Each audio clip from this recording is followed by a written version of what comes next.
Okay, welcome. We are now live streaming here on Facebook. I am Aleatha Lindsay, the founder, director of the Ikouii Creative. If you are new here, Ikouii is an organization that provides support and opportunities for artists with disabilities worldwide. We have served artists in Japan, Australia, Israel, the Netherlands, Canada, everywhere, all over the US.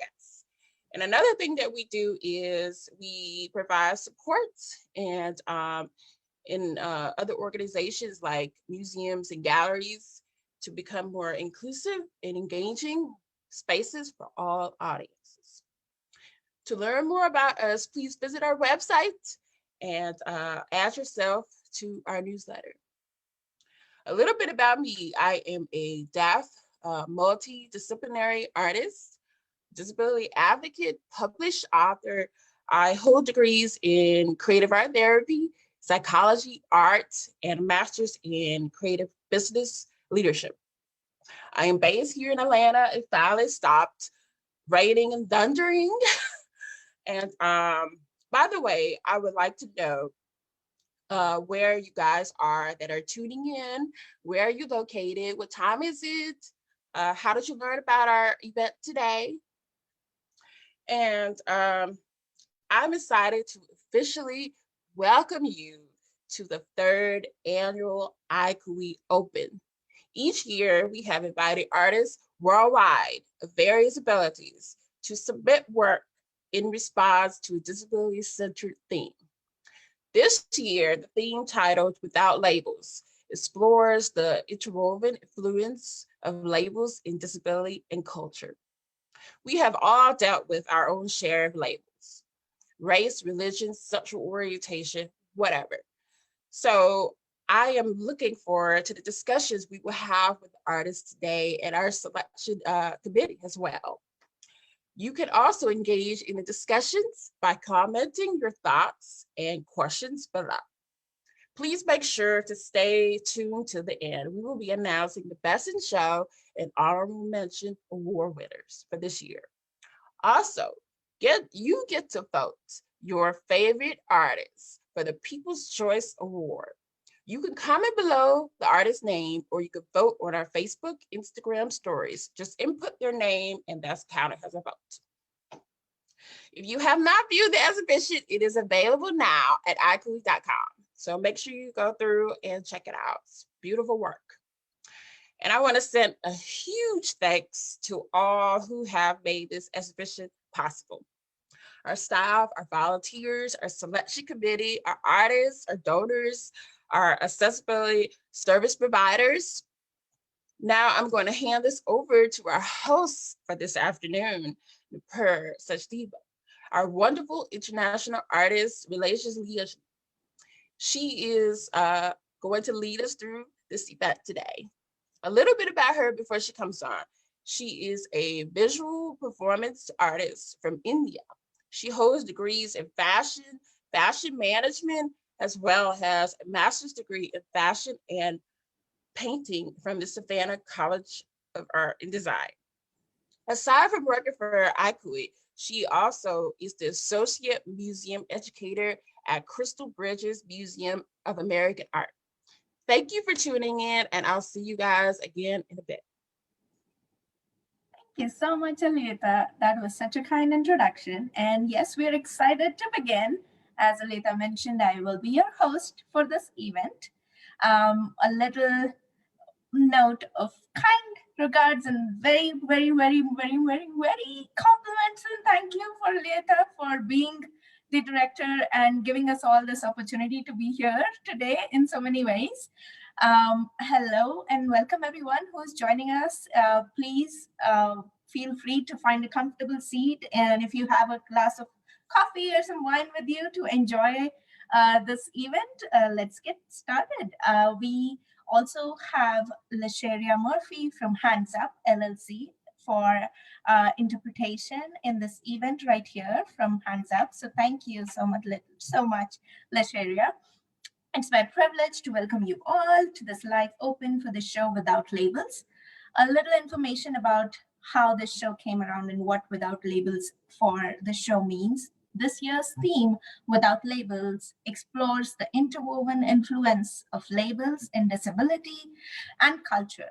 Disability labeling has the potential to cause individuals to be singled out and even ridiculed. Labels can also define and artificially limit the way that an individual may think of themselves and perhaps inadvertently push others to lower their expectations of an individual once they are labeled with a disability. While in retrospect, labeling perhaps helps grow groups of individuals who have disabilities in common to form a group identity. Labeling also provide access to proper accessibility and support. The goal of the Open is to activate social movements, educate, inspire, and evoke change, even if little, within the arts and disability communities. We also have members of our selection committee here online. I would like to welcome Kait Blake and Antoine Hunter if they are online. I don't see them, but Kait is here. So I will introduce you a little, Kait, and open the floor up for you to share how the process was for you. Kait is the Administrative Director of Kickstart Disability Arts and Culture in Vancouver. While she is not an artist, she's a consumer and lover of all things art and has been since early childhood. Kait is passionate about equity, accessibility, and inclusion in the arts and the society in general. Thank you for joining us, Kait. If you would unmute yourself and share a little about how this process was for you and how you got associated with Ikouii as well. Absolutely. Thank you so much. Hi, my name is Kait Blake, and as just said, I am the Administrative Director of Kickstart Disability Arts and Culture. Kickstart is a professional disability arts nonprofit that has been supporting, promoting, and engaging the arts community in Canada for 23 years. The founders of our organization were pioneers and trailblazers in the disability arts landscape in Canada, and we're grateful to still be fulfilling the mission of those visionaries today.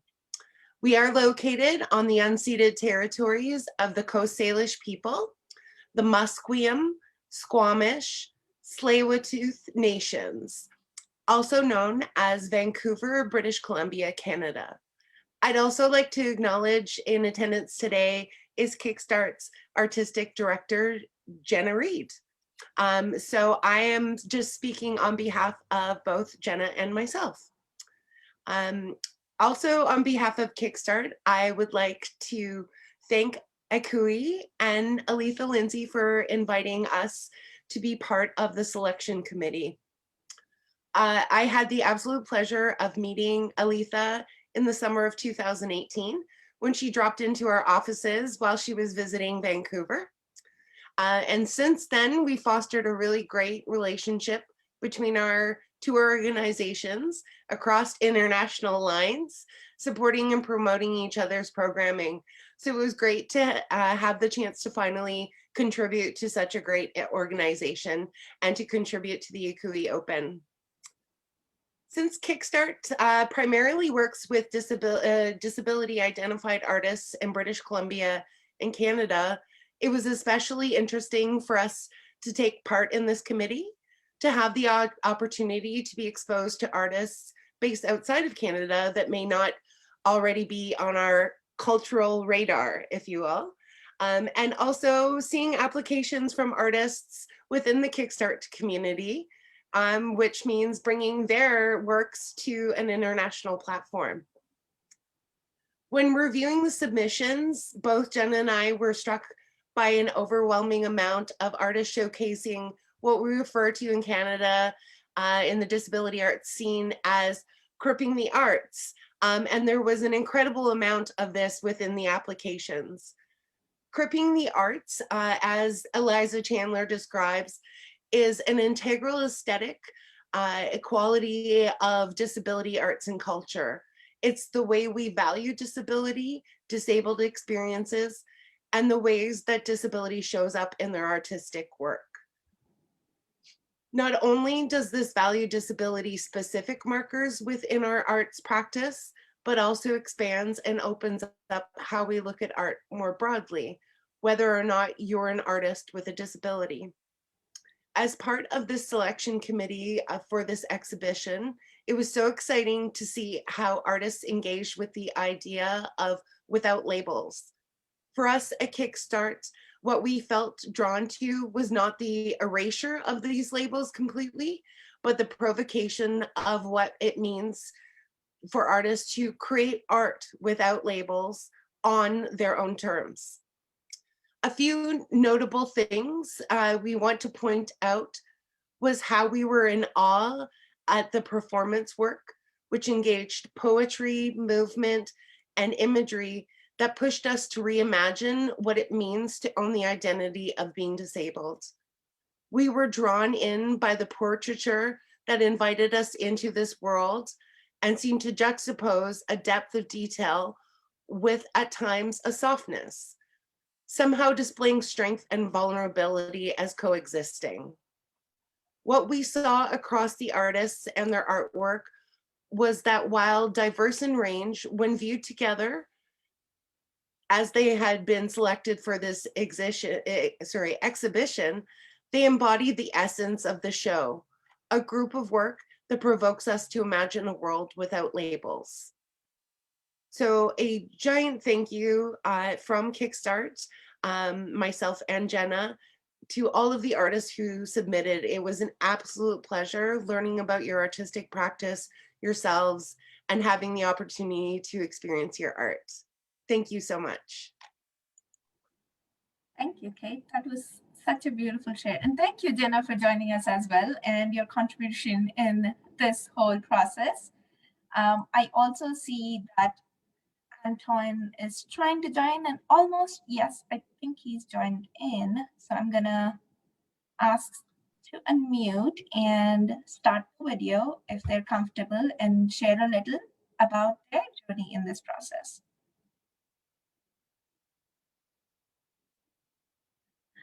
Hello.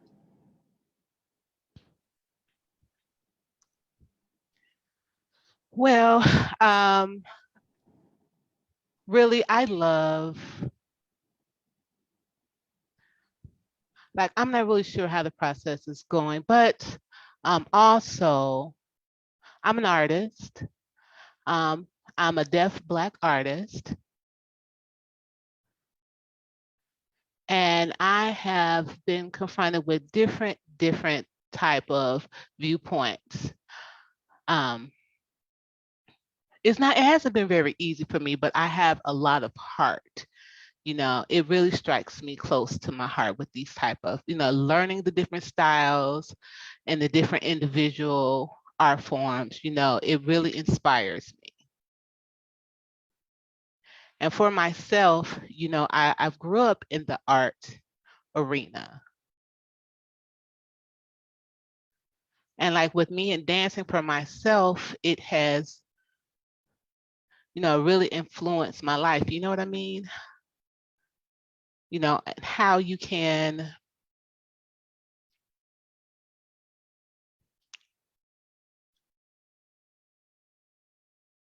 graduate, from one level to the next.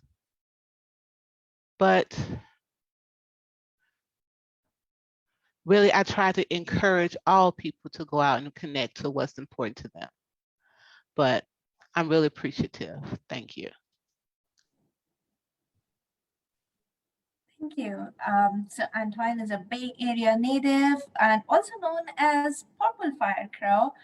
Is an award-winning, internationally known African-American, indigenous, deaf, disabled choreographer, dancer, actor, instructor, speaker, producer, and deaf advocate. So he did sell himself short in what he's just showed us. So thank you so much for being a part of this event, Antoine. And he also creates opportunities for disabled, deaf, and hearing artists and produces deaf-friendly events.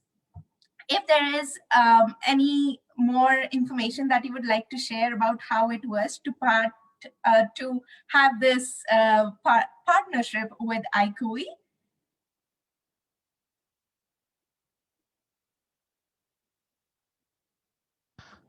No, not now, not really.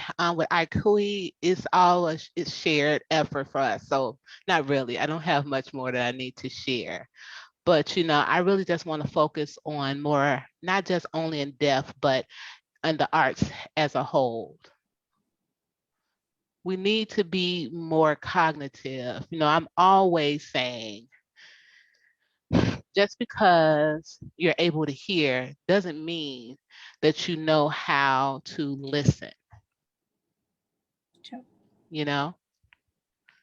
So I try to encourage people to hear each other. I'm always open, and that's my plan.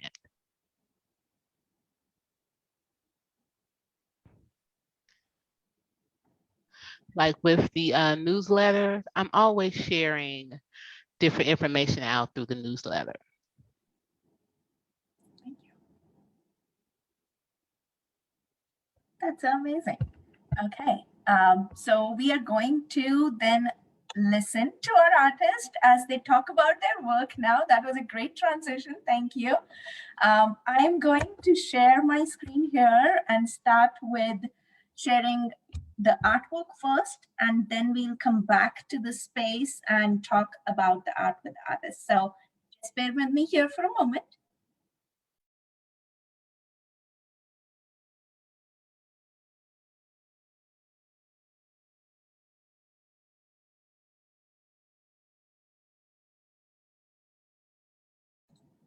Okay.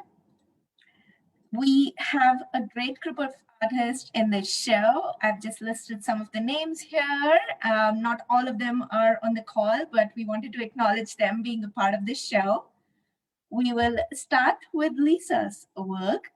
And I'll give you all a moment to look at this installation work, and we will go back to our screens and talk about this with Lisa.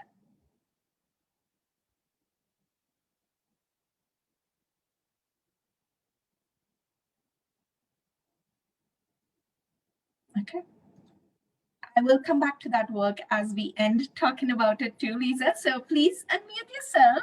And my first question for you would be, tell us something about yourself and what inspires you to make art. Sure. Well, thank you so much for having me. I'm thrilled to be a part of this exhibition and to meet everyone. My work has always been very personal, and I have a lot of personal references and inspirations that have led me through many series. A series of work that I just came out of before that piece was inspired by my father's slaughterhouse taxidermist business and growing up in that environment.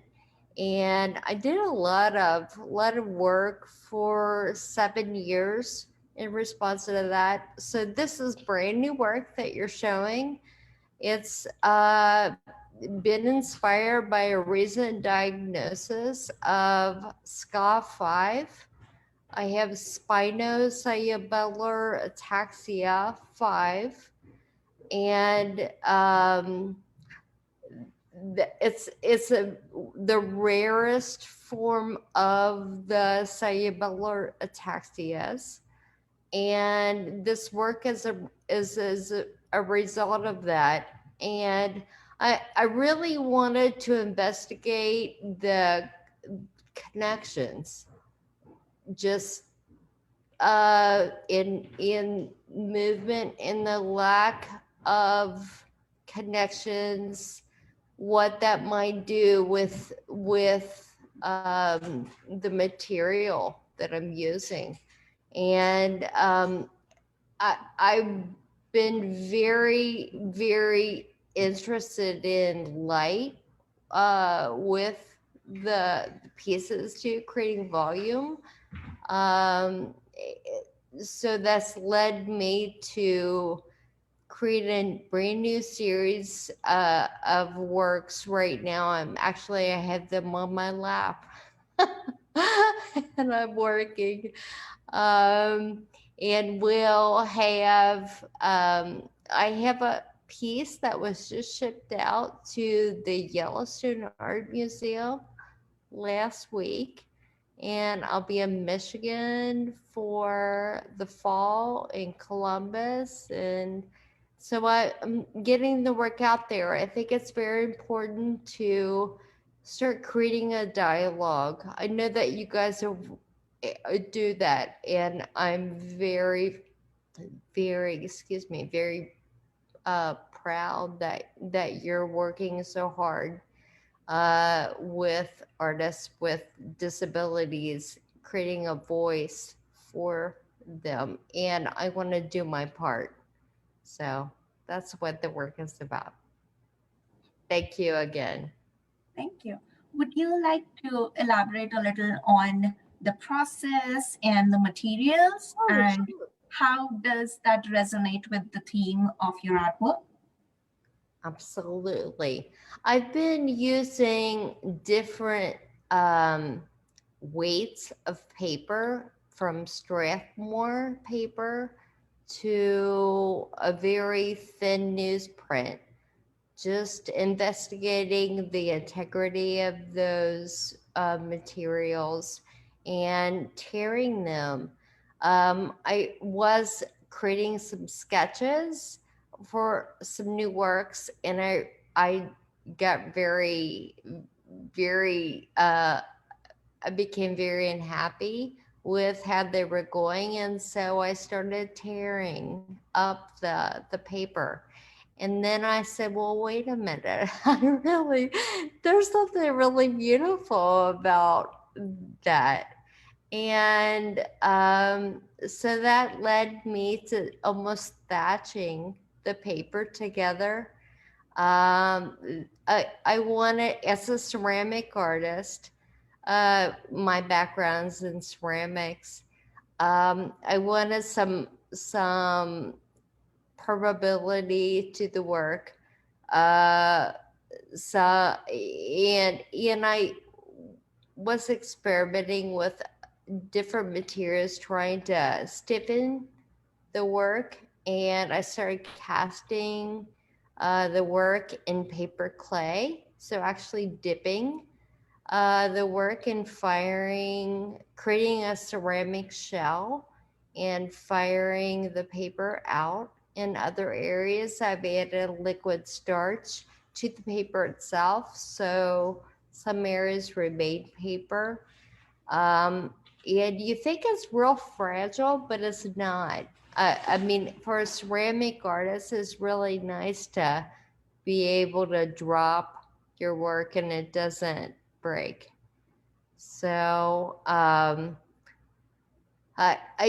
with my disability now, I'm not able to move so freely like I did, and that working with that material, it's much lighter.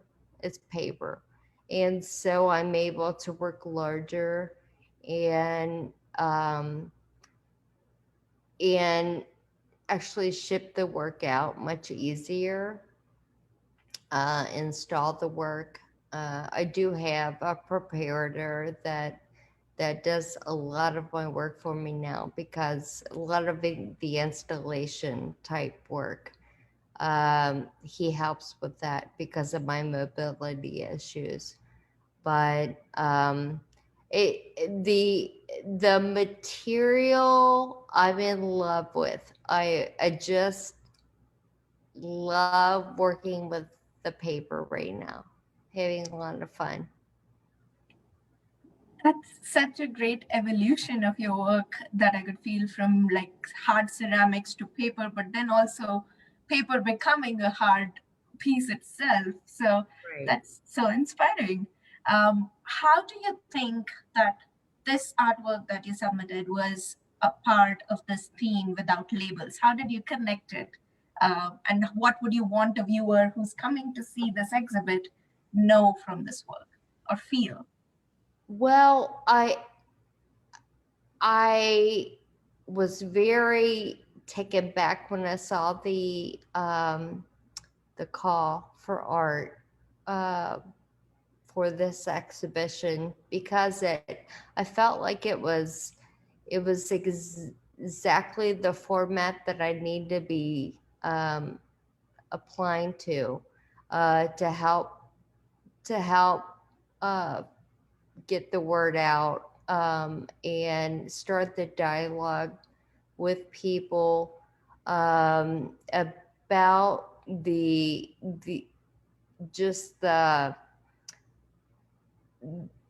bringing light to people with disabilities.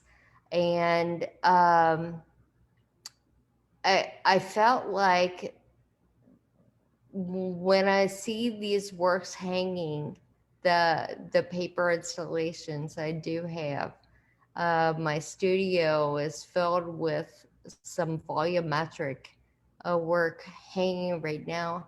I want people to be real inspired and think about the way that they connect formally and informally too. I mean, certainly the connections of the piece, it contain, sort of dictate almost the way that we move. So when those connections are broken, that movement is disjointed, and I hope that's apparent in this work. Thank you so much, Lisa. I will let you all know that the viewers who are watching us live, that remember to see the artwork, listen to the artist, and remember to vote for the People's Choice Award. We have a comment from our Facebook, and I keep looking down and up, and that's because I'm trying to get all notes from all our portals right now. And we have comments like, beautiful people, so thank you. Wonderful artwork and very interesting artists. So thank you everyone for joining in. We also have questions about, do all of us artists here have agencies that they're a part of? So when you're kind of introducing yourself, if you want to add that note to it.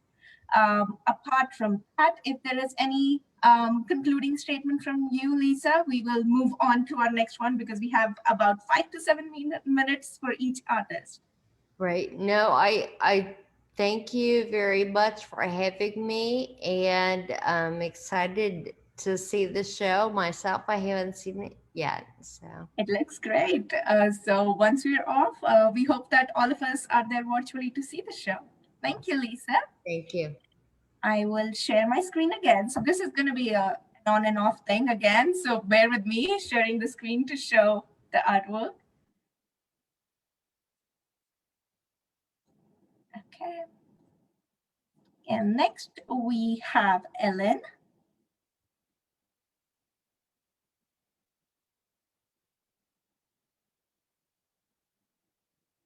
This is an acrylic on canvas piece. I think I should have mentioned that about the earlier piece too. Created in 2020, Euphoria.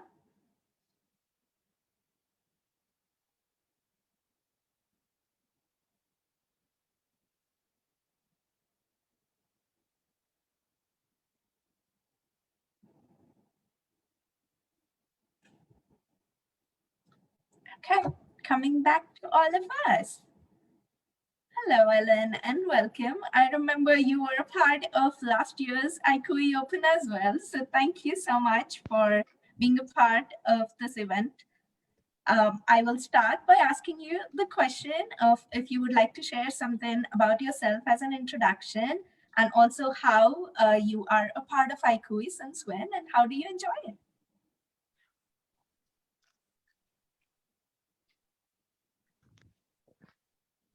Okay, so first, my name is Ellen Mansfield,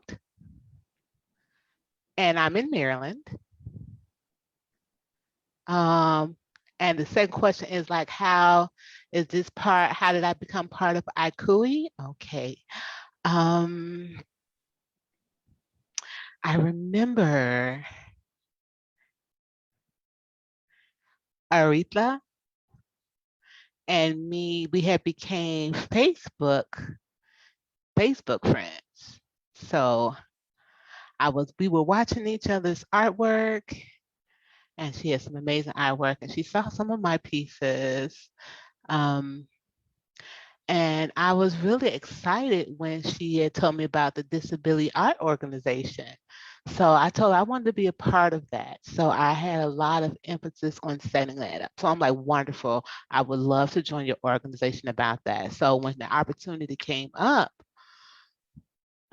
for us with disabilities without labels, and I was like, okay, and that's a lot different from a lot of other situations where I noticed that we would try to integrate certain teams and situations, but I was really excited about this part, especially with the support of her organization. Thank you. In context with the piece that we showed our viewers, so would you like to share a little more about the concept behind it and what made you send it as a part of Without Labels?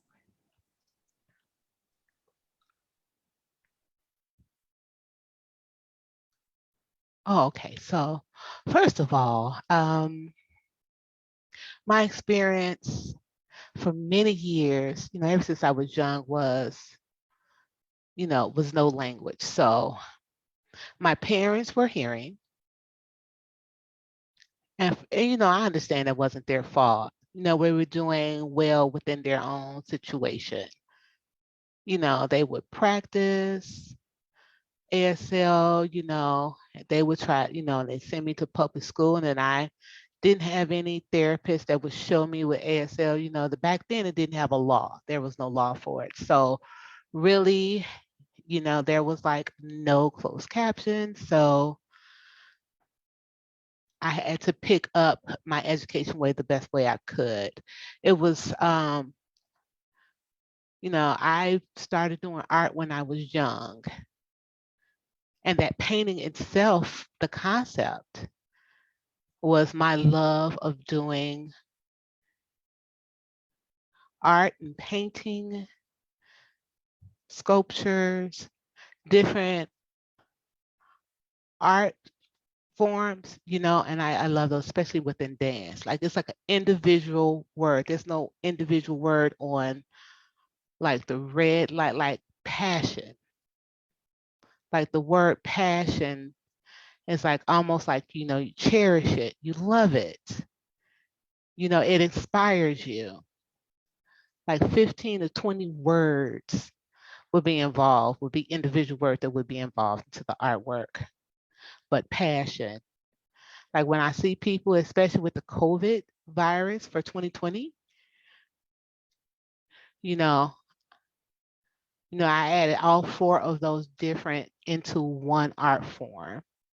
How, you can connect all those different things with one line, like with signing. Like it's a 3D language, it's a moving language. And you have to be careful how you connect to different individual styles. That was a concept of how you can take one picture and combine 4 different emotions. And plus, sign language is a beautiful language. I love it. And deaf culture and the deaf community. I'm sorry, what was your next question? I went off. No, you did not. You were sharing so much, and I loved how you shared about ASL being that 3D moving language.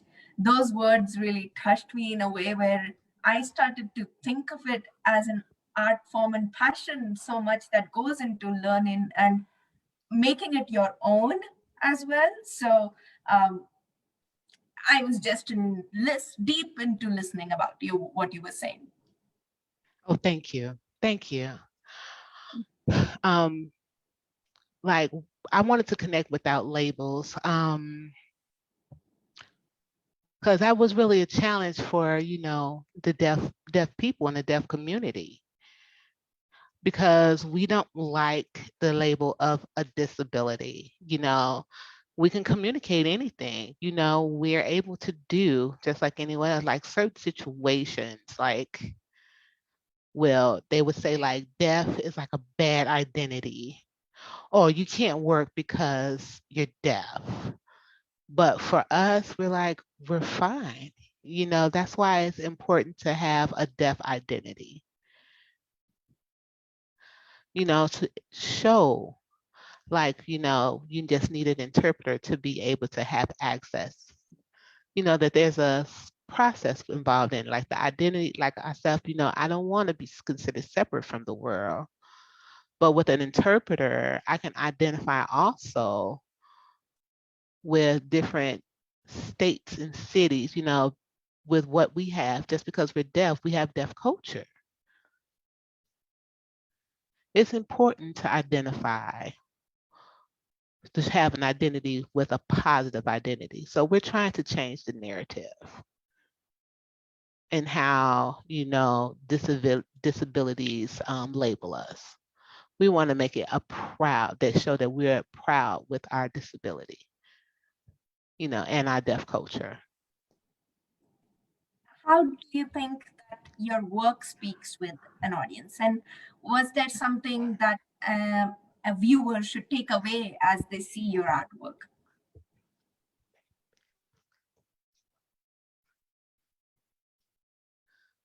Well, I know how most people view it. It's almost like a baby. Like, you know, you show your art and it's really, for me, it's beautiful. You know, that signing is my life. So, you know, for me, it's all right, you know, to learn ASL, to learn sign language, you can communicate. You can relate to people, especially even if they don't know sign. You know, sometimes it can be a little difficult to connect, but it's the language, you know, and the love that's involved in the communication. You know, that's the message I want to spread, that, you know, sign language is a good thing. Thank you. Thank you, Ellen. That's how you said, right? Oh, well. Any closing notes from you as we move on to the next artist?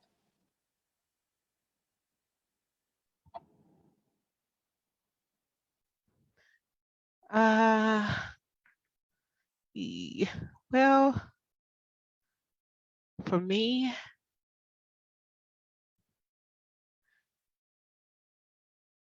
I'm an artist who will be working on lens of personality experience, personal experience.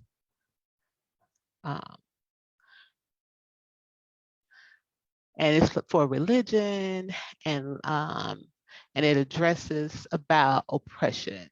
And that's one thing I want you guys to know, that it focuses more on oppression and how we sign. And we have to speak up about our deaf experience and how we can keep on expressing ourselves through our artwork.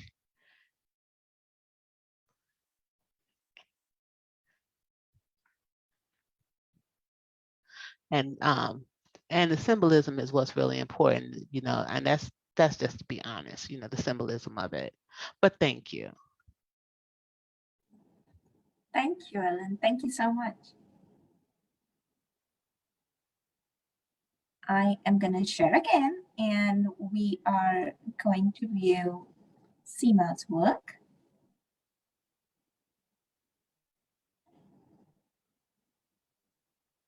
It's a collage on paper work from 2021.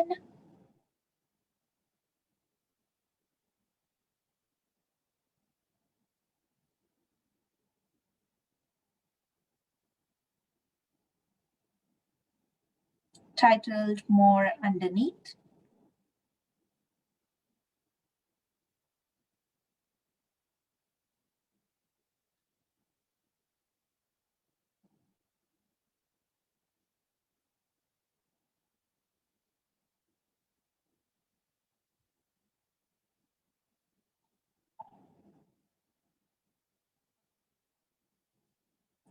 Okay, coming back to us. Hello, Seema. How are you doing? Good. Just need to unmute myself. That's okay.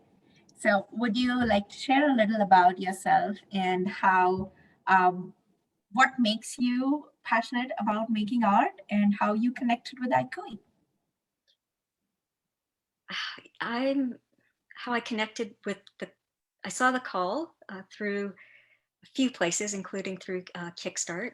And I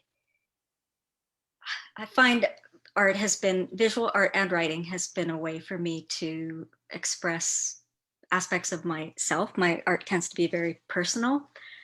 And I saw this call, and the theme really appealed to me, the idea of creating something around the theme of without labels. So I tend to work really intuitively. And so I actually made this piece in direct response to the call, which I don't do that often, but I still worked really intuitively. My personal connection to the call was my own personal experience with living with invisible illness and disability, specifically chronic physical and mental health conditions that have very stigmatizing and problematic labels. And I've lived with them for years. So I've got lots of experiences and feelings and thoughts connected to the theme. So I kind of went into working on the piece in the same way that I do with most of my work, which is usually mixed media collage work, where the collage part is really where the idea is, like the story comes from. So I just had the idea, the theme of without labels in the back of my mind, but I really tried to come from a feeling place and tried to tap into kind of what my experience has been in the world and is in the world of living with these labels and what it feels like for me, without really having any sense of what that would manifest on the page, how that would be expressed creatively. So the collage that I came up with is the result of that process for me. I saw the word more in your work, and that was really something which you can identify right where your eyes go first, apart from that white stripe that was a part of the collage. Do you often use words, and how do you like the interpretation to be? Very literal, or do you want it open for interpretation from the viewer? To answer the first part of your question, yes, I often incorporate text into my work.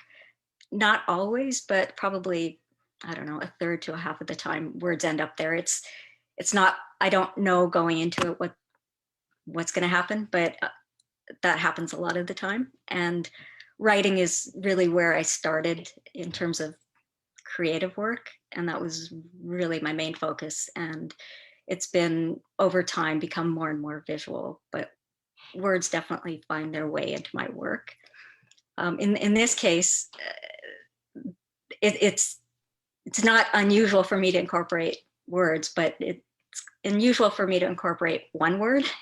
I think this may be the only piece that I've ever done that only has one word. I've had a few pieces that have a couple of words, but even then they form like a 2-word sentence, or they have like a meaning that still has a lot of room for interpretation, but I've never just had one word. So yeah, I'd like it to be open to interpretation, but I guess in my process when I was working on this and the idea of labels, you know, I have so many different thoughts and feelings connected to it, but the idea that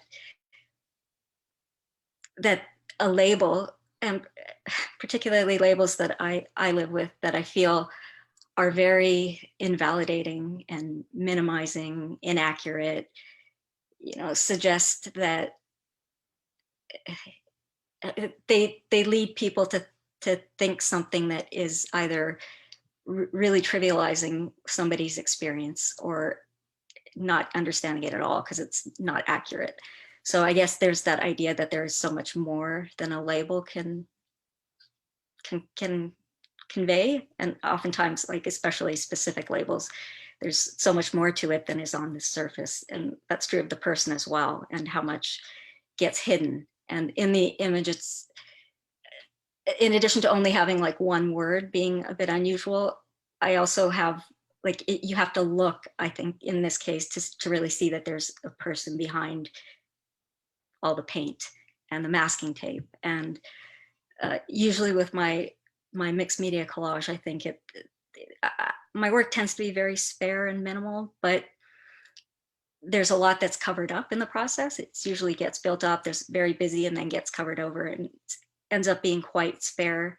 But this is even more so, where you really have to look. And I think that's part of, not intentional during the process, but I think that's part of what I'm trying to convey, that you really have to look at the piece to see what's there. You can't just, and same with labels, you kind of have to look beyond the label and really talk to the person or understand what they're about.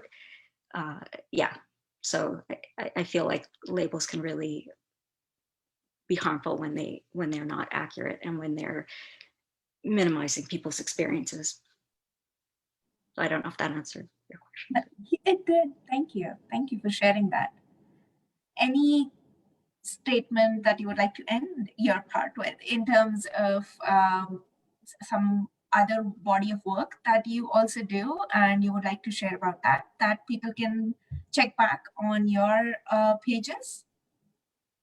I tend to do work that's similar. I have work that's mixed media collage that is very personally explores my experiences, and then I have other work that's a little lighter and more character based. But yeah, no, I think I just wanted to say that I was really, really excited and am excited to be part of this exhibition. I was really hoping that my work would be included, so I was really happy to find out that it was, and it is. So thank you to Ikouii and the selection committee.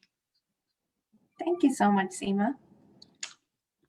All of you, your words are so honest, and I know it's hard to be vulnerable to share about art and feel all the emotions come in as you talk about it. So thank you so much. We really appreciate it, and I'm sure the viewers who will see your art will feel it then as well. So thank you to all that have said until right now, and I know everyone coming up will feel the same. So I just want to acknowledge that as well as we move on. Okay, going back to sharing my screen again.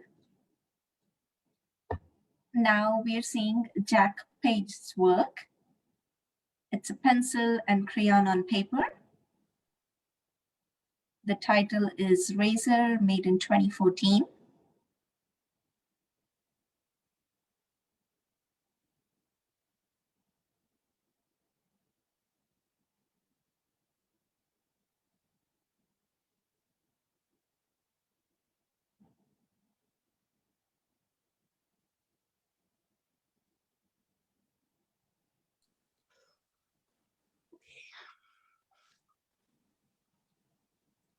Okay, coming back to us. Hello, Jack. How are you doing?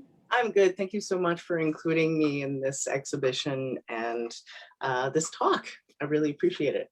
It's really wonderful to see all you different disabled and differently labeled disabilities all over the place. I really love it. I am glad to see you have your work in the background. So that's great to have a perspective of this size there. Thank you for keeping it on display for us. Thanks. So I'm a multimedia visual artist and musician, and my art practice focus on conceptual art and interactive practices, but I really love focusing on trauma, the body, identity politics, and I really like anything remotely political, but mad identity has a special place in my heart. That's awesome. Someone has to speak up, so we appreciate you doing that. And in terms of this particular artwork, it's pencil and crayon, so is something that you use more often as materials to represent your art? Well, for my choice of pencil, crayon, and photorealistic depiction of hands, because I've done that a lot for different works, I'm really interested in the use of hands as like the art history of the use of hands. I really love the hands as a communicative tool, and this is my hand is my logo. And so I really fascinated by how we use hands to communicate, but also just how body language translates to painting. I really love Caravaggio's work because it really uses that one point lighting with really a dramatic lighting. And so I was trying to recreate that with this. But ironically enough, these are my hands and they've changed significantly.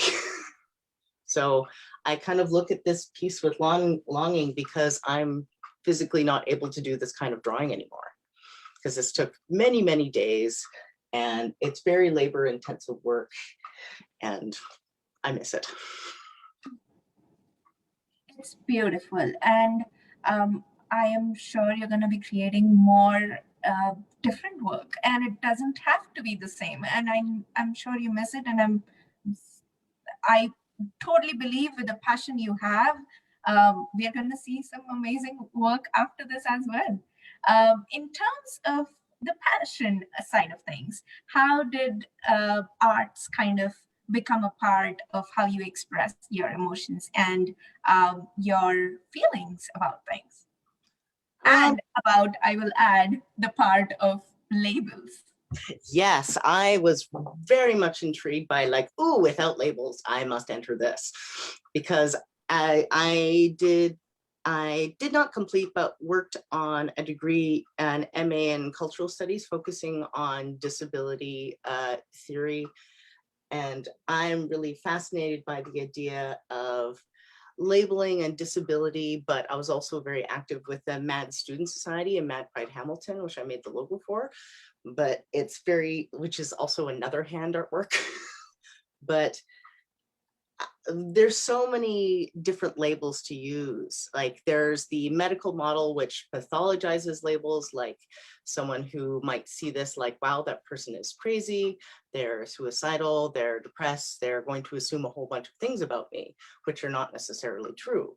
Whereas this is a part of my experience, or this is a part of something I identify with, which is now both, but at the time it was not. It was just something that I identified with, but this is actually a part of my experience. So this being my own hands and a part of my mental health journey is a very highly personal work. So trying to label an experience is much different than trying to label a body or identity, but I'm really interested in the concept of body as self. So I identify with other people who have had this experience. And there's so many different labels for like mad folk, neurodiverse people, people who are psychiatric consumers and or survivors, like dis/abled people. There's so many different labels, and there's the role of strategic essentialism, which is like we need these labels in order to get our point across, like I am a trans man, and that is important for me to say, as opposed to what are your preferred pronouns kind of a thing. You have to be very specific in order to educate people who don't know. But with a community like Ikouii, we actually get to talk to each other about much more beyond these labels, and I really love that. Thank you so much, Jack. Yes, beyond labels. And I totally believe that art has no labels. So that's the best way to talk about labels. Any statement that you would like to conclude this talk with us, Jack? Well,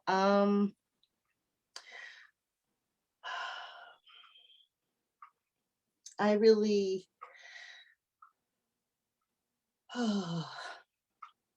I just hope this is, even though I can't do this kind of work anymore, because I love really working with hands, even though I have to confess, I got the date wrong. This was created in 2004, not 2014.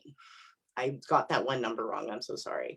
So I actually created this in art school for the AP Studio Arts. So I made a whole series of hands, but most of them have gone through little student art sales, but no one wanted to buy this one. So I am thought, wow, what a perfect venue for a possibly triggering artwork. But I think it's important to represent something that like stares back at you. Like, you may not want to see this image as it may frighten you or trigger you, but this is a part of someone's experience. So I really like that. Like, I don't need a word, I need a picture. This work was definitely made to have a bigger conversation. So it took time for it to come in visibility, but it's an amazing piece of work, Jack, and you should be proud of it. In terms of the timeline, well, it was standing there to wait for this time. So that is amazing. Thank you so much for sharing your thoughts, your feelings, and your passion through this work with us. Thank you. Thank you. And before we go on break, we have one more artist to talk with, and that's David.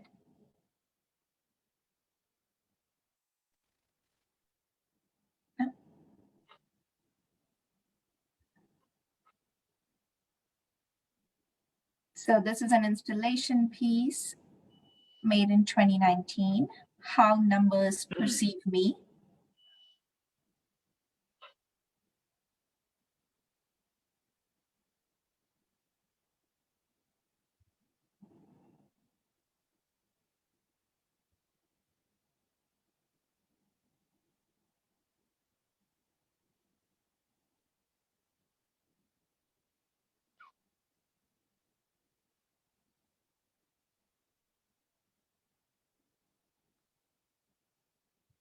Hi, David. Hey there, how's it going? Going good. So how did you come with this work, and how do you, oops, sorry. That was a background noise about the meeting being recorded again. So sorry. How did you connect with Ikouii, and tell us a little about your passion for art? So a friend and colleague of mine forwarded the call to me and suggested I apply.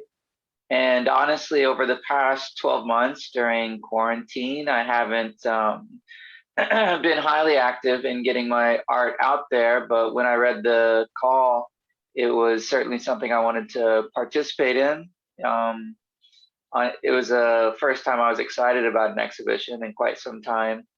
I think advocacy and awareness is incredibly important to the disability community. So when I saw the call, I thought I'd like to get involved. So thank you for including me. Of course. In terms of the artwork that we showed our viewers right now, there were some big numbers in there. Would you like to share more about the concept and why an installation piece and not a painting or some other form?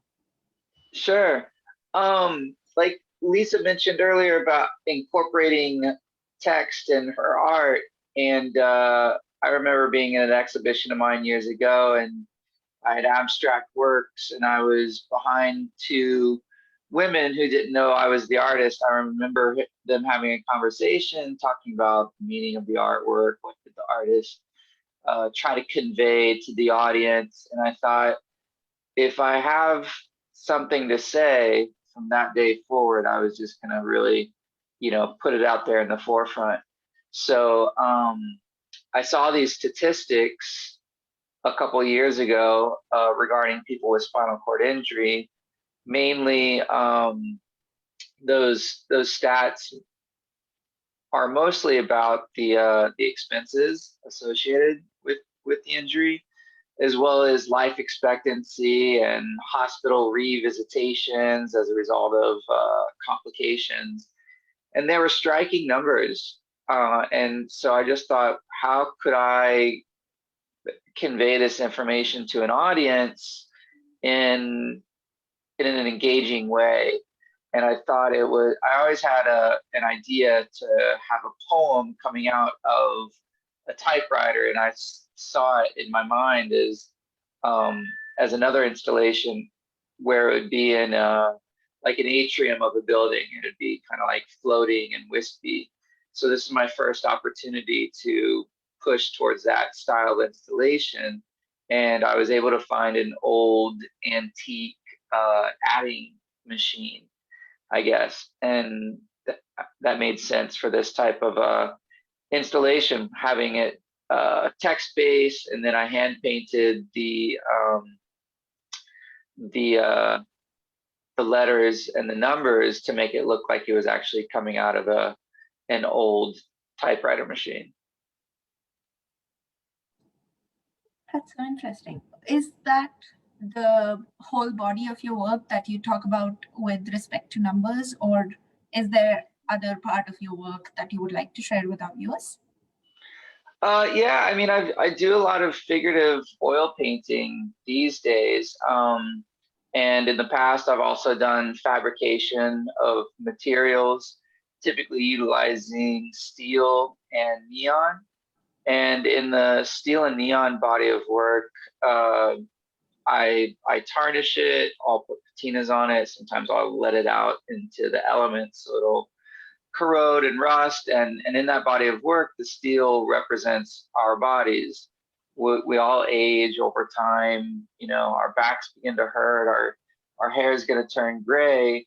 But then I juxtapose text on it, and a lot of times that text is created with neon, and I use the word vie in French, meaning life.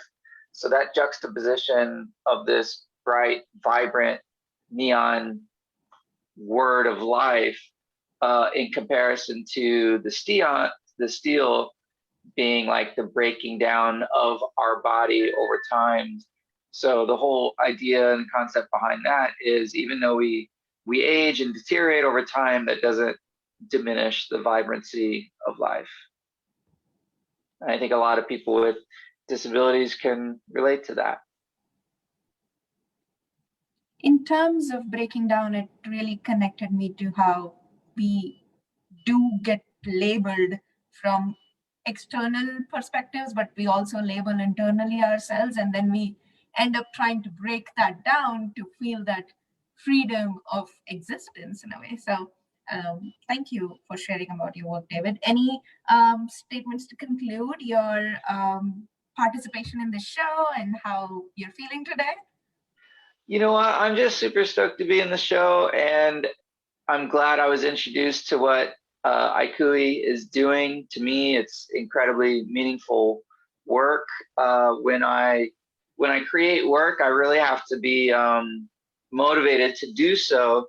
And when you create it in a way that's addressing and engaging activism and advocacy for the disability community, it makes it all that much more enriching for me. So thank you again for including me in the exhibition. Thank you so much, David. And keep up the amazing work. I truly commend it.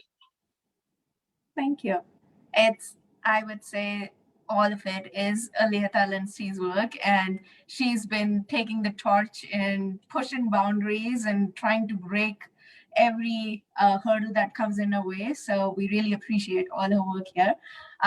We are about to take a 5 minutes break here for anyone who wants to stand a little, walk a little, get some restroom break and some water if you need. We will be back in 5 minutes and talk to the rest of the artist group.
I will give everyone another minute to come back and we will begin talking more with our wonderful artists.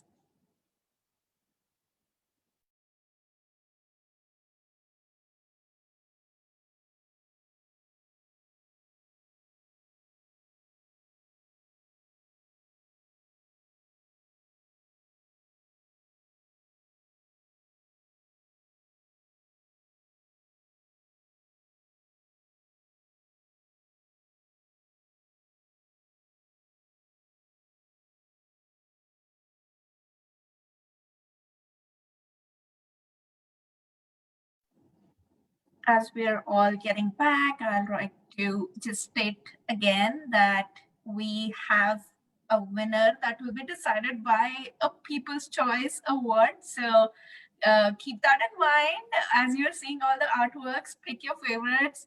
I know it's going to be a very difficult job here listening to the half of the artists that we've talked right now. It's going to be tough to pick the award.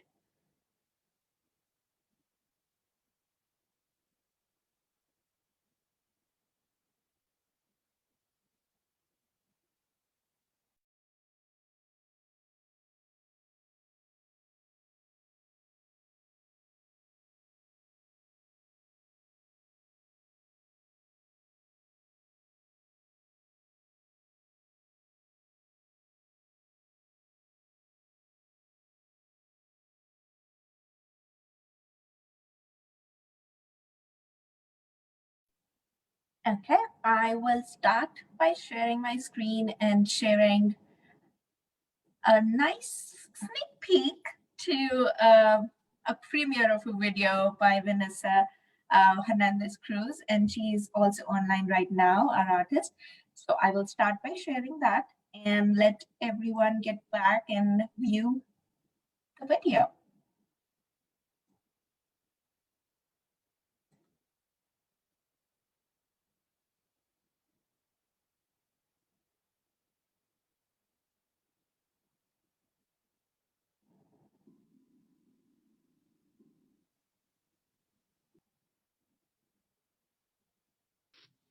It started out with a dream, a loud, echoing dream.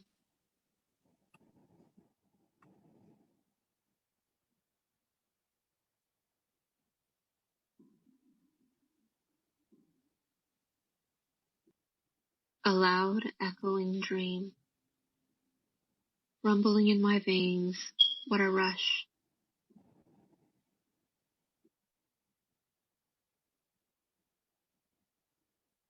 The echoing of leaves on a stage.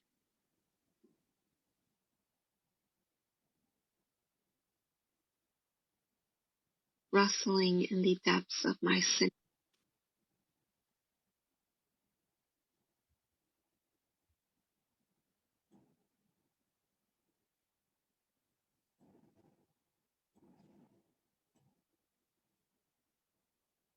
So this is a clip from the experimental dance film DNA, Disability Not Ability by Vanessa Cruz, and it was made in 2021. I did not give you the whole video right now. It's a 15-minute video. So go on to the exhibit and you can view the whole video there. And this is a little clip just for us to go back and talk to Vanessa about this video and her inspiration. Hello, Vanessa. Hi. Hello. Thank you How so are much you for doing? having me. Oh, I'm sorry.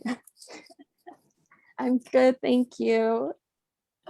It's a wonderful video and I have seen it. So there are some pretty amazing light effects in there, the movements that you've done, the words that come out of the silence in it are so moving and touching. So I would open it up to you to share more about your inspiration about this work and how it became a part of Without Labels for you. Wonderful, thank you. Hello, everyone. My name is Vanessa Cruz, pronouns she, her, hers. I currently reside in the unceded land of the Tongva and Quiche nations. My image description, I'm a Mexican-American woman. I currently have my hair down. There's various objects in the background and a white background is behind me as well. I'm wearing a pyramid studded jacket that is hint, hint in the video. Yeah, so it's an interesting journey for this particular piece because I was starting my last semester at Cal State Long Beach, and I didn't get into the spring dance concert, so I decided to generate my own project, honoring my journey as a disabled dancer, and really honoring all the struggles and things that I went through just to get a dance degree. Being a physically disabled artist, it's just so difficult to get any kind of platform. And for me personally, like as soon as I walk into any audition room, like my disability is visible. And so like there's already judgment taking place once I set my things down and before I even learn a combination or what's going to be taught in that session. It was an interesting journey because I collaborated with Kiana Peppers, who's an emerging digital artist, and I told her like I really want to do something high level to celebrate who I am, my identity as a disabled person, and it just started out with me having that conversation with her, and like I really want to collaborate with her artwork because I've worked with her last year a little bit for another dance film that I did, and I really loved her work. And yeah, and what I decided to submit my work in Ikouii was because I really wanted to confront like the euphemisms that exist within the disability community that have generated so much negative impact on our community. And I titled it DNA, which stands for Disability Not Ability, because of that, because for me personally, my lived experiences is through my disabled body. I don't know anything else besides that. I don't have the non-disabled experience. And it's not about if I'm able to, it's about living my life as my disabled self and knowing that that's okay. Yeah. Why is the medium of dance and performance so much dear to you? And how does that connect to a viewer? And what do you feel that is important about that platform? Absolutely. Thank you for the question. I love dancing since I was young. I saw my first talent show, I guess you could call it, in elementary school, but I didn't really venture into exploring how I move until I went into middle school, and I was immersed in like hip hop and like freestyle, and I did it in my own room and just kind of like really exploring like all these things, and it just kind of became like my mission that I'm going to be on a stage and perform. Like that was my goal, like ever since I was young. And I had a very interesting journey that I won't go too much in depth, but definitely like dance is a beautiful medium because it allows different interpretations. The way I generate choreography is through abstraction. DNA is an abstraction of my journey as a disabled dancer, but in a way that can be relatable to other artists that perhaps are struggling or are trying to find a way to be proud of who they are. You know, I think that's very important for me as an artist to be able to not only share my personal experiences or other stories, but in a way to allow other audience members to get something from it as well. As you were mentioning that you choreograph your own dances, so how does that process start for you? Do you kind of make notes, or is it more organic that you start with putting up the equipment together and you go with the flow? How does that work for you? For this piece in particular, because we're in the pandemic. I still haven't gone to a dance studio and it's been a while and I miss it dearly. What I did was I choreograph a lot in my head. And it's very loose choreography because once I'm like in the situation where I'm going to perform, my body does different things. It doesn't always go as planned or anything. So yeah, this process was loose improvisation through the aesthetics of different techniques, ballet, modern, and hip hop, because I've been trained in those mediums. And yeah, it was a very fun journey, just trying to figure out how I'm going to move in my tiny space and transforming those spaces as well. Yeah, it was,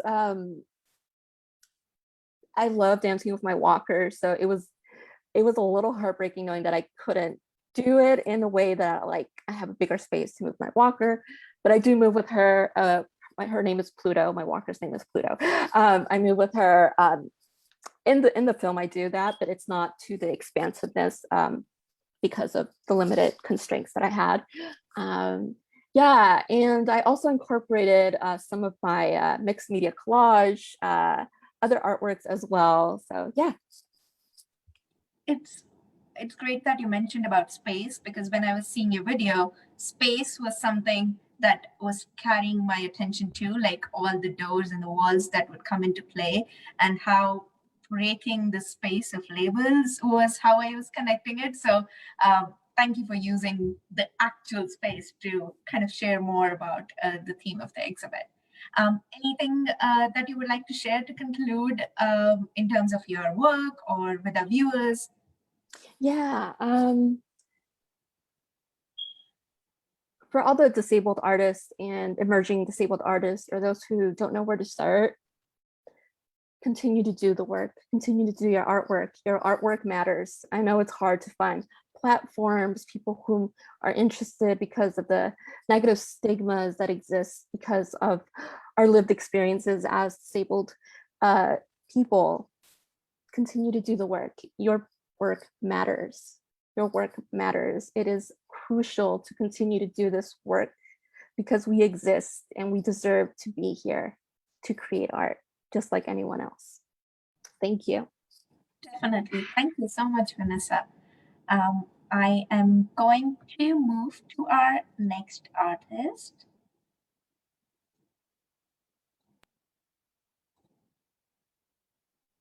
And that's Laura Brody. These are two sculptural pieces here from 2010 and 2015.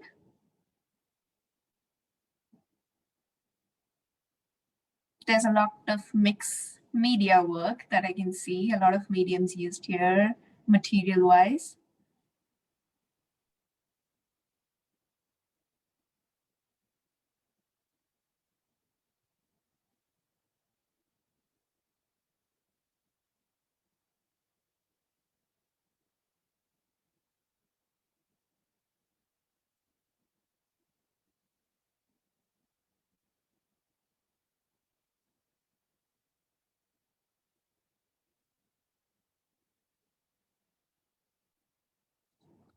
Okay, coming back to us. Hello, Laura. Is that how you like to be addressed? Yes, that works. Thank you so much for inviting me. I really, really appreciate being part of all of this. It's such a pleasure. Thank you.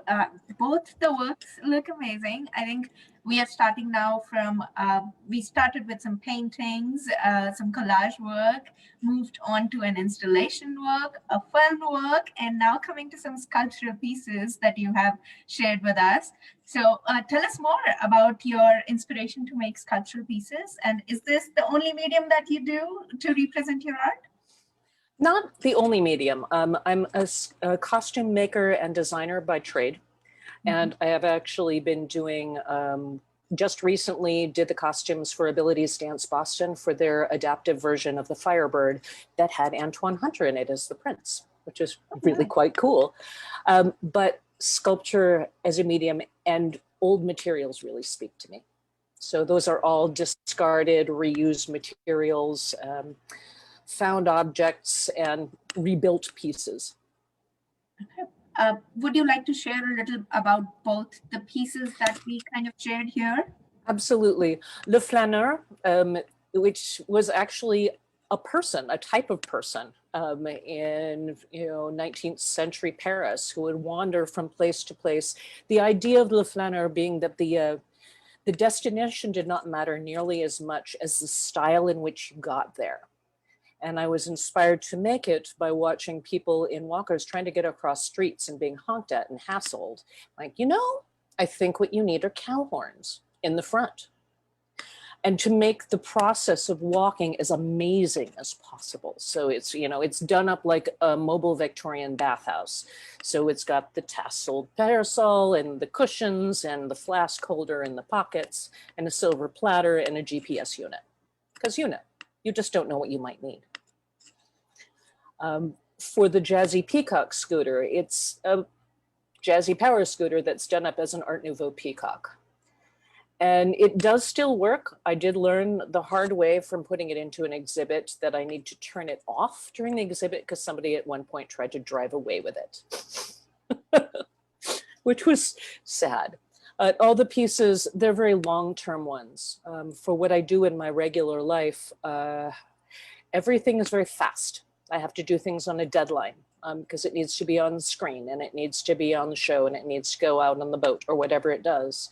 For these, I get to take time. It's a real luxury. So they take anywhere from 9 months to 2 years to create.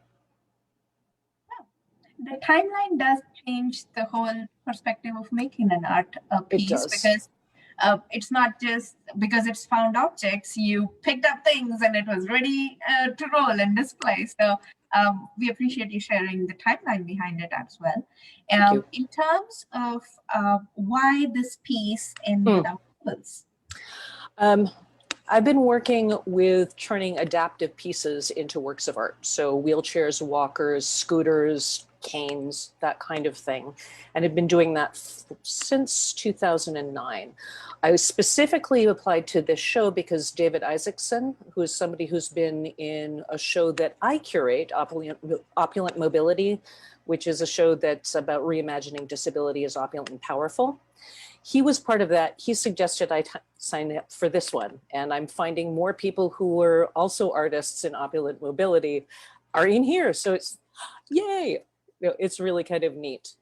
But I started working with the pieces. I have autoimmune issues and issues with chemical sensitivity, but I'd grown up around mental health issues and very severe addiction problems. But getting involved with the devices was because a former partner had a stroke. And I started getting much more intimately acquainted with these devices, which were fabulous in theory. And a lot of times in practice, they were not only cold and clinically designed, but they didn't necessarily work that well. It was more about medical licensing and insurance. And from an artist's eye, I thought, why not make these amazing? And then, Yes. it becomes more difficult to show them because of the nature of what I'm doing, and very difficult to find places that are wheelchair accessible in which to show my work. So I got stubborn, and because I'm a collaborative artist at heart, I wanted to invite other people to join me. So I started an exhibit, figuring how hard could it be? Yeah, it's a little more of a challenge than that, but it's come together well. It looks wonderful, and the message behind those, when the bright colors and the shapes kind of bring you in to just retrospectively see what is hidden and what is shown there. So thank you for sharing about it. Thank you so much. For our viewers as they are viewing your piece in our exhibit? First off, thank you all. And please, I don't know, continue to make every part of your life as amazing as possible, no matter what it is. And I don't know, I'd like to invite you to join Opulent Mobility too. Thank you, Laura. And now I'm going to share back again to move on to our next artist, David Isakson.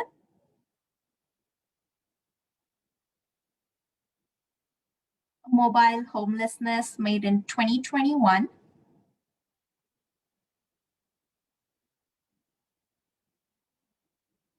Moving from one sculptural element shown by Laura, which was more on the aesthetically pleasing side, to here creating that abstract sculptural look for our viewers.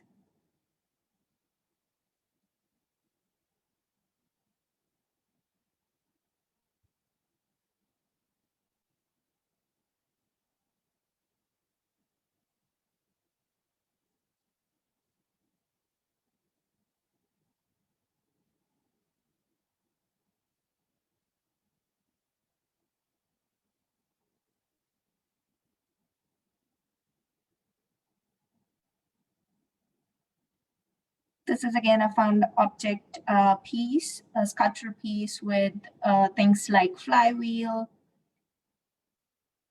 violin necks, leather lenses, planter wheels, record albums, and the one that my eye is catching on a lot, the model of Volkswagen bus.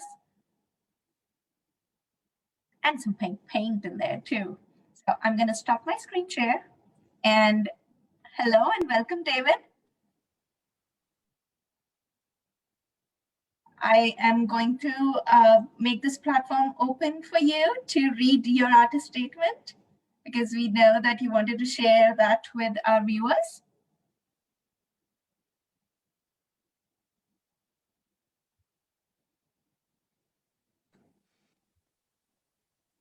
I'll just go ahead and read. Can you hear me all right? Yes, yes, now we can. Okay. It's difficult to make a sculpture of schizophrenia.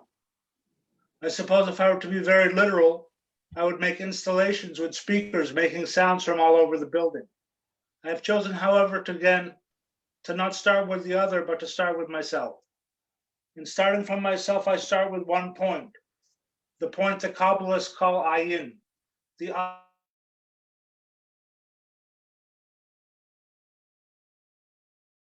a notebook filled with 1,000 small circles drawn in pencil. I have been drawn to the materials I use because of my mode of assembly. I weld and join objects to make humorous deconstructions out of everyday objects. This leads me to believe that I will find my infinite in the everyday, in the normal, in the quotidian. I transform my everyday with the objects that I make. I live among them, but I don't make just tables and chairs. I have to ask myself, why not? For some reason, part of me doesn't want my whole reality to make sense. Or maybe it is wisdom. So I return to myself. I never really felt like a David. So what did I do for this exhibition about labels? I labeled each one of my assemblages with a yellow cloth tab that says David.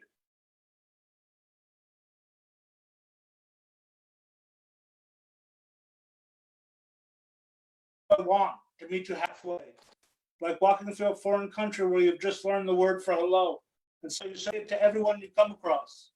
I feel like that all of the time, especially in this process of product creation and exhibition. I have signed up for this artist talk because it is like wearing a name tag that says, hello, my name is. But then in the limitless nothing, not exactly knowing which name to fill in.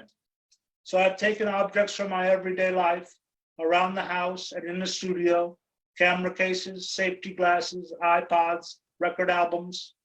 The things that strike me the most as being manifestations of a historicized present, like the no thing, the infinite point of the Kabbalists. I'm looking not only for God, but for the God of my fathers, grandfathers, mothers, and grandmothers. As a Jew, I am trying to make sense out of the past that has been unkind to my people. As a sculptor, I am looking for ways to physicalize my mental illness, if one wants to label it that. Animal skulls with horns reaching out of their heads, record albums for ears, broken iPods for the same. But I'm also looking for beauty in the objects that I choose. Beauty is the X factor. Beauty is what gets me out of bed in the morning, makes me make the choices I make. The beauty of creation, not just hidden in one point, but manifest in the whole of creation. So I make with some certainty that little part of something that could not be named, something without labels. Thank you so much, David. That You're welcome.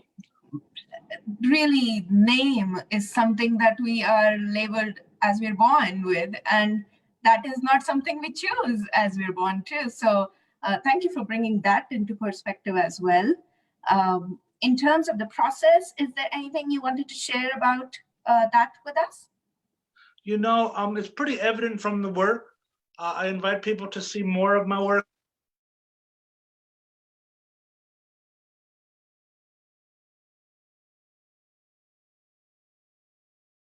On it on Instagram at david.isakson, Isakson. I hope that that can be signed so people who can't hear me can find my work. And you know, I'm thrilled to be involved with Ikouii. I hear people pronouncing it Ikouii. I pronounce it Ikouii because I speak a little bit of the Dutch language, and in Dutch, Ik is the word for I, like ich in German, it's ik in Dutch. So I wanted to ask Aleatha at some point, maybe now is not the, where the word Ikouii or Ikouii came from and what it means to her, you know. But otherwise, you know, I'm thrilled to be here. I feel so relieved and so satisfied that I read my presentation and I made it all the way through it. It was hard for me to do it, and I appreciate you taking the time and the patience to listen to me. So thank you very much. Thank you so much, David. And yes, we will throw that question to Aleatha at the end when she is sharing her thoughts about the whole event. So I will make a note to share that question with her. Thank you so much, David, for sharing. And again, as I said in the session before our break, I really am humbled, and I appreciate you all being so vulnerable and honest with us. It's not easy, and our viewers would definitely appreciate this little note that comes directly from the artist as they're seeing your work in this exhibit. I'm going to move. Thank you so much, David. I'm going to move to our final artist for this event, Paré, and here is their piece. An accumulation of indigenities made in 2020, acrylic and canvas.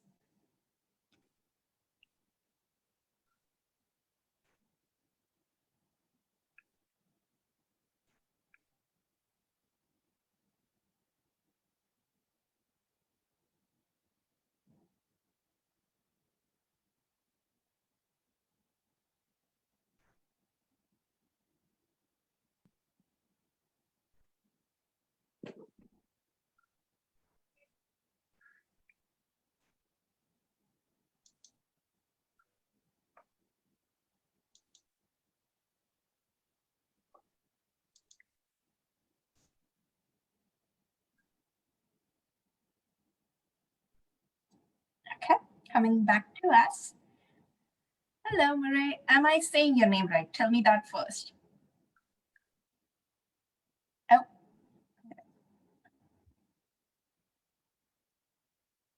Can you hear me now?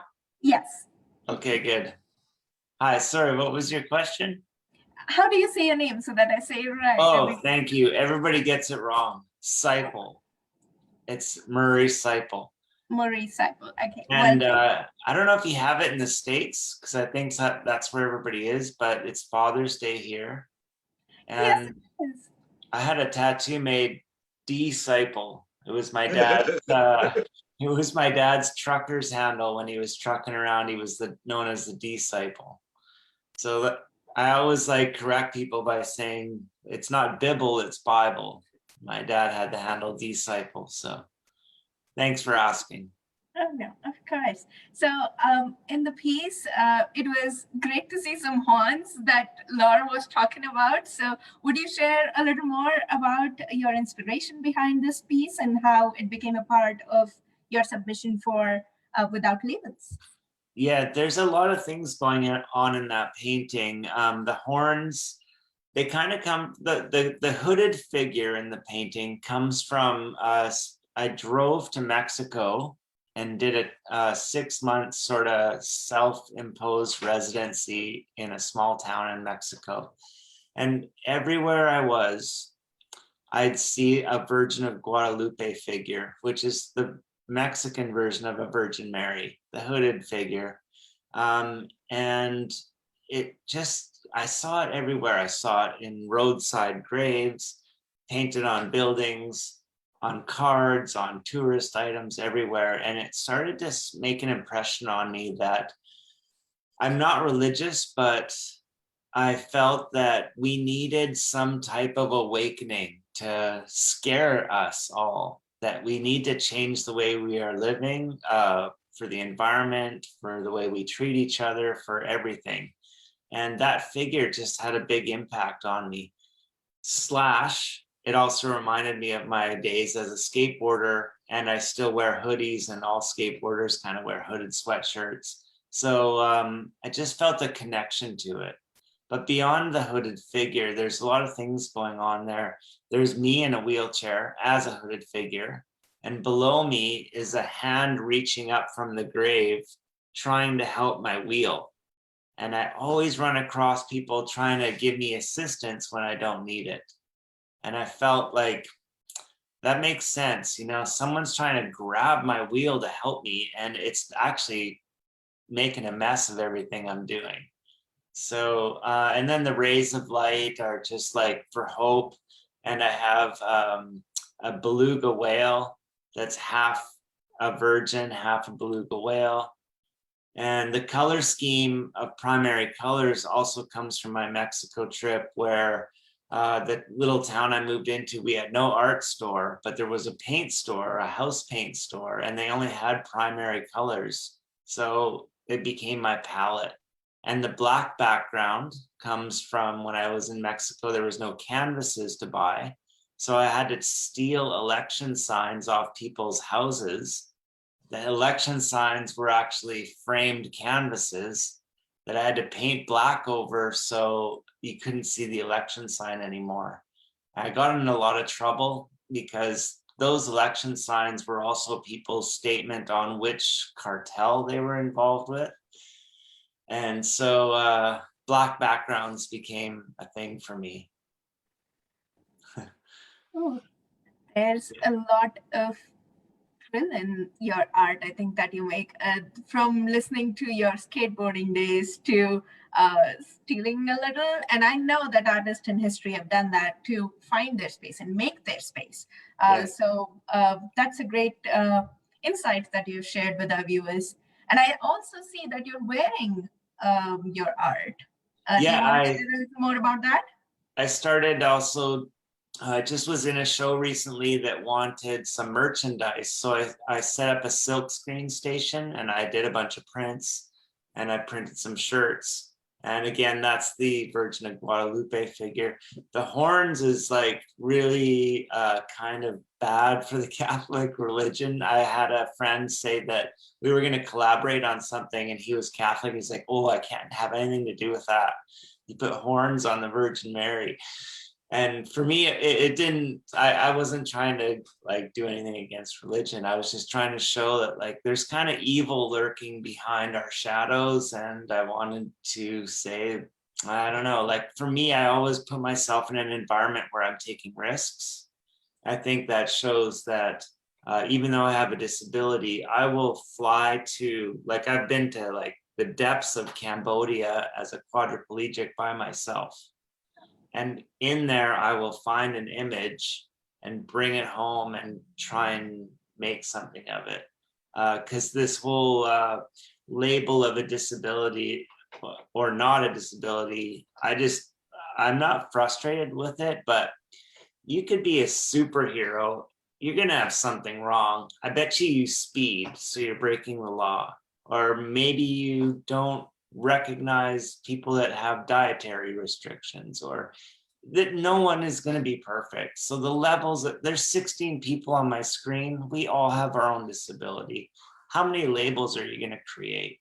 And if you're going to put me under one label, I will fight you. Because there's just, you have to fall forward with whatever you're given and you need to communicate. And I think that's why we're all here. We've tried to communicate what we're up against. And I'm surrounded currently by able-bodied people that all have something, they all have an issue. they might be able to walk around or hear perfectly or see things. They still have major issues and they don't accomplish what we all are accomplishing. So why do I have a label at all?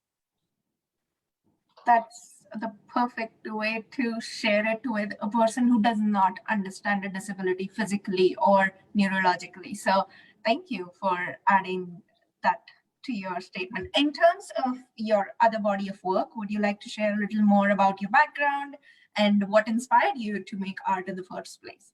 Oh, I mean, I just started drawing right away. I've always been drawing and I thought it was fun from the very beginning. And throughout my whole life, I just wanted to try and use art as a platform to get me somewhere. I never thought about like having a career, a standard career or anything. I knew I had a talent and I knew I like to make people laugh and I like to entertain people and I like to tell a story. So art was just there for me all the time. I was listening to some of the other stories and I made a note because it actually made me laugh. I used to play football in high school. I was a quarterback and the other team, the town rivals, were all on steroids and there were these big fat guys and they used to always want to beat me up and steal my girlfriend. And so as a quarterback, you have like a towel that you always can dry your hands. So when you have to throw the ball. So I drew a stick man with a U, like I wrote U. So every time they saw me come up to get ready to play, they were looking at me like getting mad at them.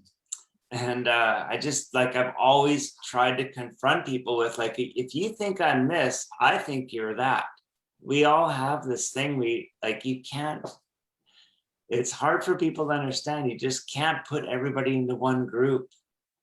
So boxing people is something that as humans, we box everything to make it more logical and just to interpret things. So yes. Boxing our own self is something we do as well. So thank you for mentioning about how we try to label just so that we can understand someone better. Yeah.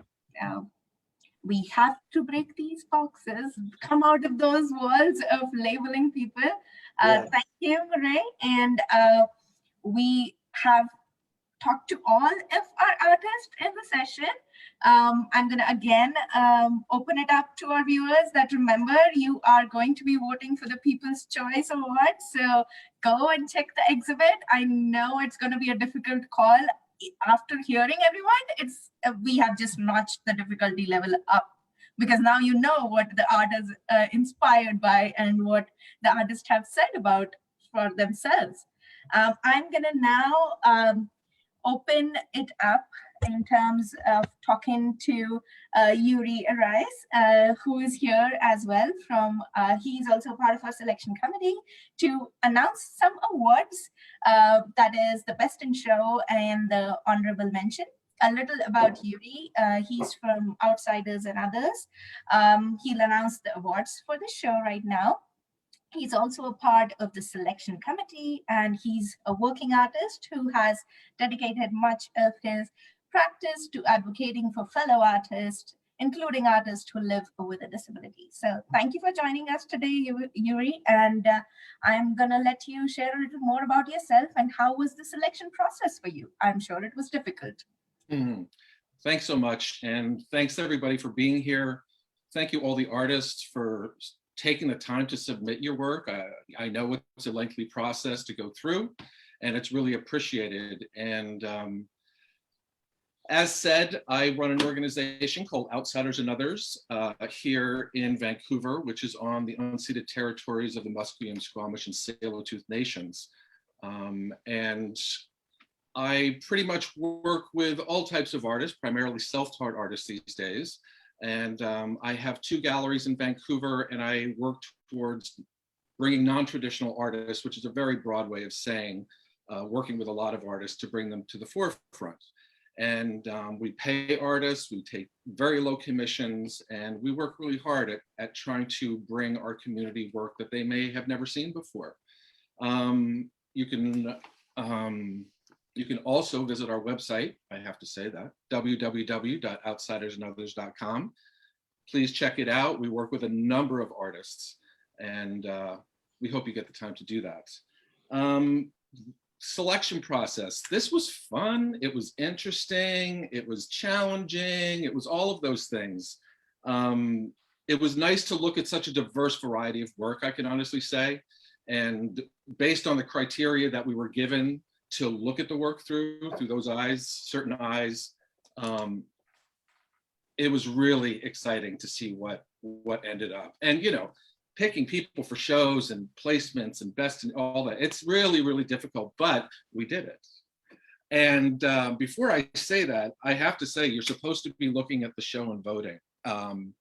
People's Choice Award, even after we're done with this, take a few minutes, go to the show, look at it online.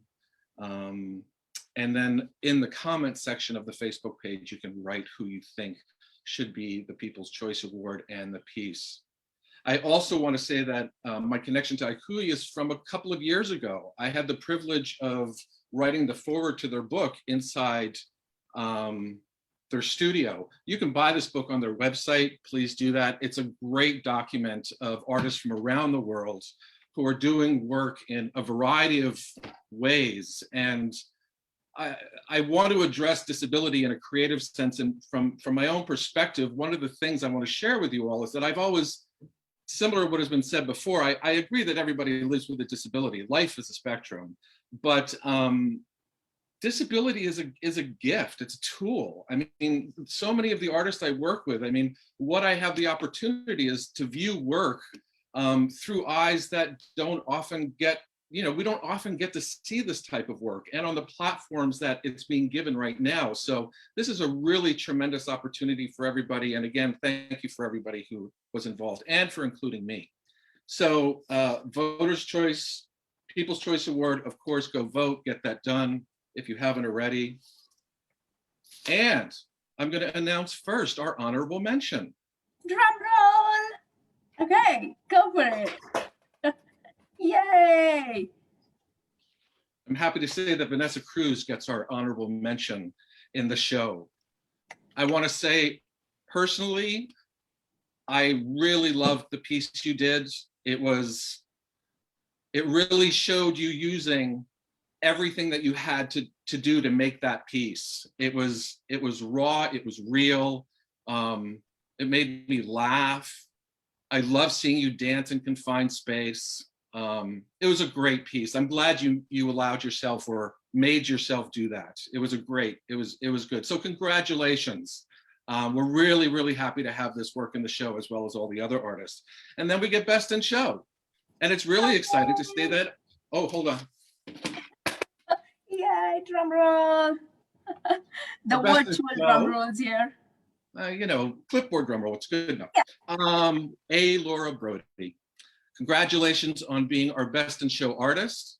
We all were really taken by your work, the presence of the work, how it's presented, and everything about it really resembled so much of what we all connected with in looking at the work.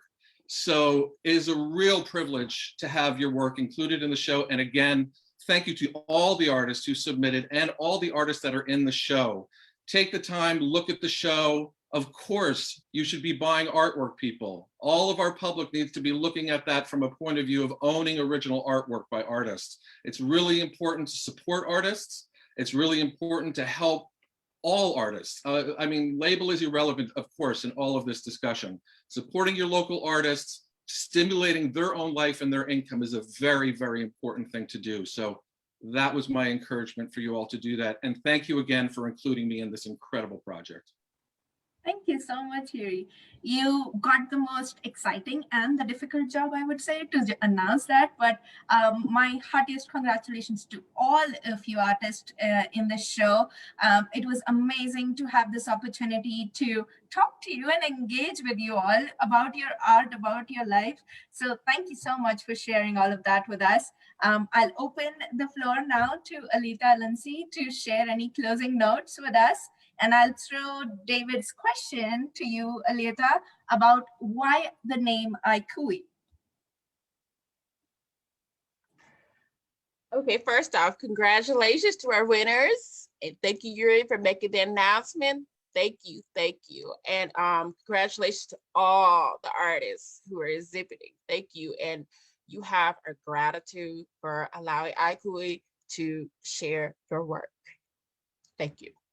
Okay, so how did the name Ikouii is actually a funny story.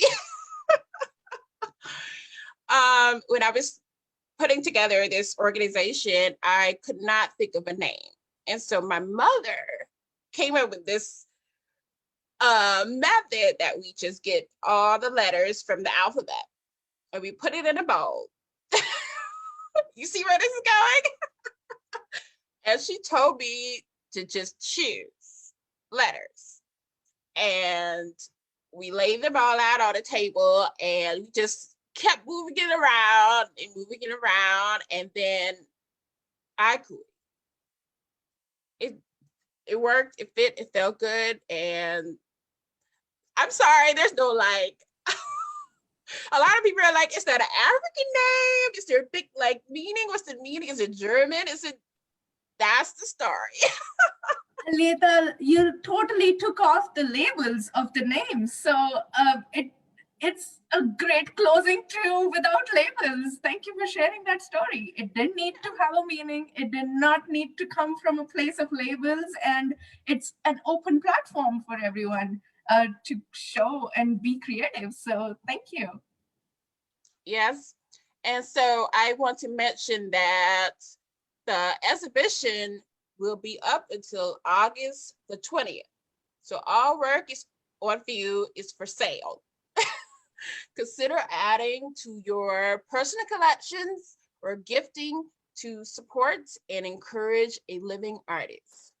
And before we end, I want to mention that Ikouii's 5th birthday is actually coming up later this summer. So I just want to mention that looking back at our 5 years as an organization, we have accomplished so much and built a beautiful community, as you can see. We have exhibited in museums, galleries, city halls, and even a spa. We opened our own gallery location in 2019. We've held classes, workshops, art events, anything you could think of.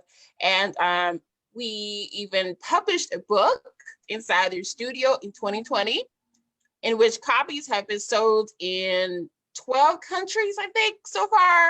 And it's now available in several libraries and within universities. So we've accomplished a lot.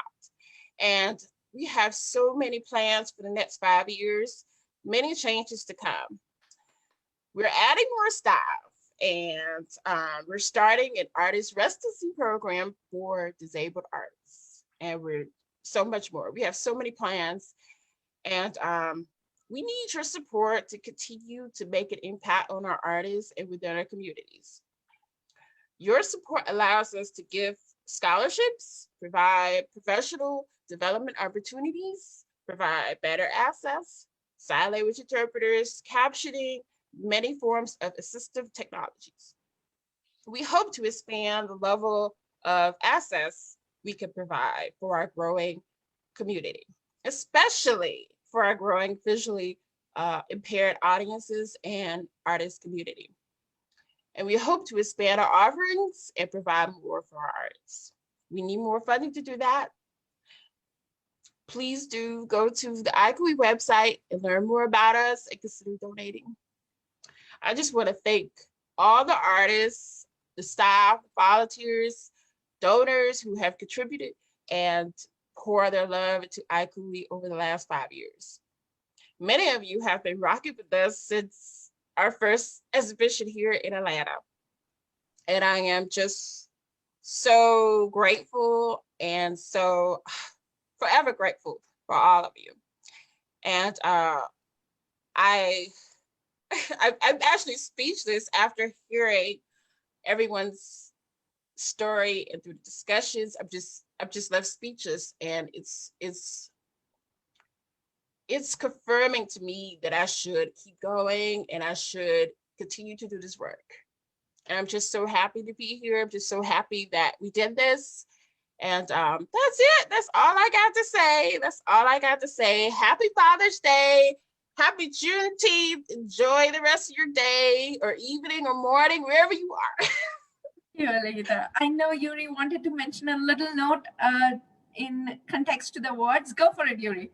I don't want to be the last word here, and I'm not gonna, but I didn't even say to you what it means to get an honorable mention or what it means to get a best in show. I mean, it's nice. Oh yeah, best in show. It's just words right now, right? So what does it mean? An honorable mention, Vanessa, my friend, that means you're going to get an official certificate saying that you've gotten an honorable mention in this exhibition. You're going to have a feature in the Ikouii blog. You're going to have a feature in the newsletter, and you're going to be featured in all of the Ikouii social media about your film. So that is going to help promote your work and get it out there to a larger audience, which is so important, as you know. Best in show, Laura Brody. Guess what you get?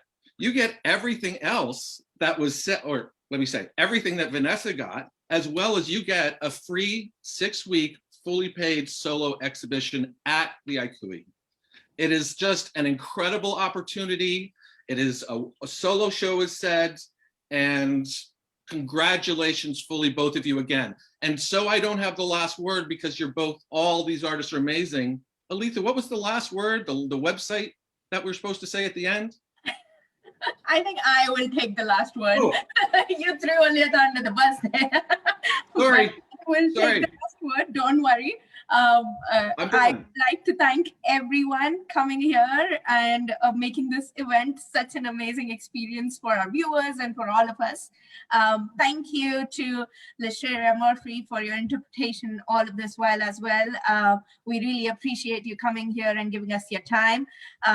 Thank you, Kait, Antonia, Yuri, all the artists, and happy Sunday, everyone. Take care.